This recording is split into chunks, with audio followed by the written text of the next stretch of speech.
Samugirwa nagataye kiweteza Samumbonera nzamuhemba bishimishije yewe nzamuhemba bishimishije yewe nzamuhemba bishimishije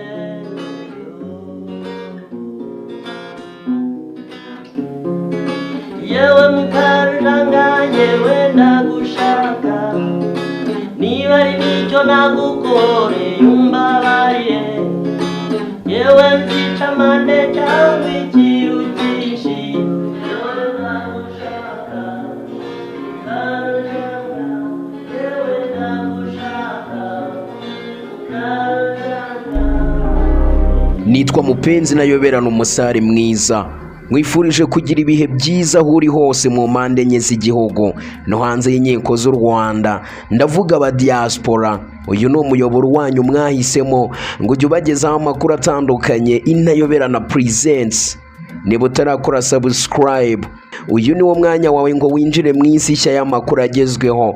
Wibuke gukanda share ndetse no kuduha igitekerezo unyuze muri comments. Izina rye rirazwi mu mujyi no mu cyaro.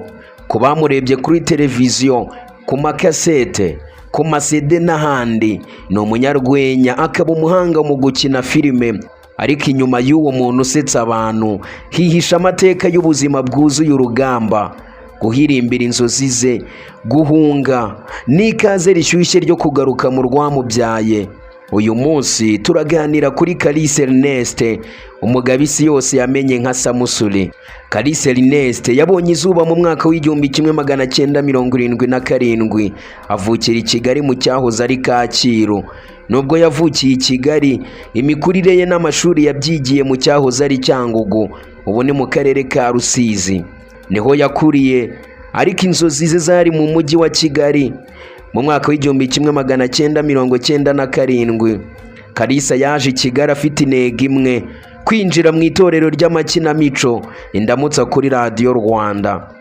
Mu buhamya bwe avuga ko ubuzima butari bworoshye, dore ko mbere yo kuba icyitegererezo kuri televiziyo yabanje gukora akazi k'ubuzamu ndetse no koza ibyombo muri resitora kugira ngo abone imibereho.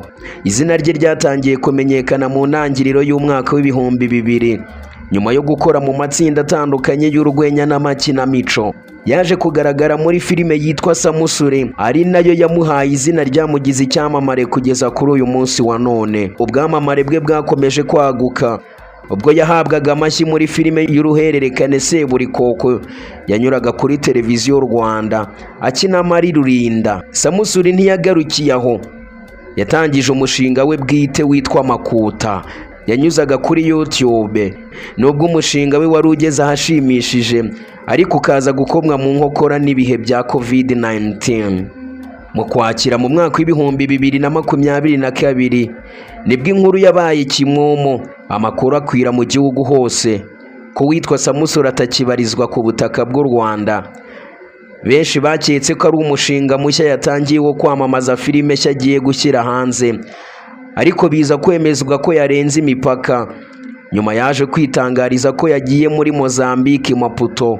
Wakibaza ngo kuki Samusure yagiye ahunze igihugu cyacu cy'u Rwanda? Samusure yavuze ko amadeni yari amumereye nabi, yari yarashoye amafaranga menshi muri filime Makuta, ariko ntiyayagaruza nk'uko yabyifuzaga kubera imiterere ya sinema. Ibi byatumye afata banki Lambert inguzanyo z'abantu ku giti cyabo, bimubera umutwaro uremereye, ahitamo guhunga. Mu gihe yari hanze aho Mozambique Maputo, urukiko rw'ibanze rwa Nyarugenge rwamuhanishije igifungo n'izahabu ya miliyoni 3 kubera gutanga sheki itazigamye. Nguwo Kalisa Ernest Maputo muri Mozambique. Nubwo yageze ariko yakomeje gushakisha ubuzima, ntiyakicara, kuko nubwo abanyarwanda twasigaye twibaza ubuzima Samusure agiye gukomerezamo iyo Mozambique. we yageze i Mozambique atangira gushakisha uturimo tw'amaboko yakora.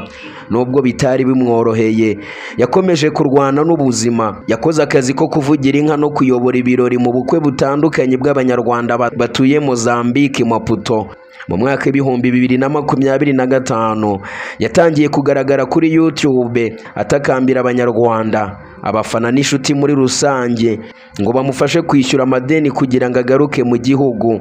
Ibi byakoze ku mitima ya benshi, batangiza ubukangurambaga bwo kumufasha. Tariki 12 Gashyantare uyu mwaka turimo wa 2026, ku kibuga cy'indege i Kanombe hari imyiteguro idasanzwe yo kwakira umwami wa filime mu Rwanda, Samusure. Aho yagarutse mu Rwanda yakirwa n'umuryango we, inshuti muri rusange.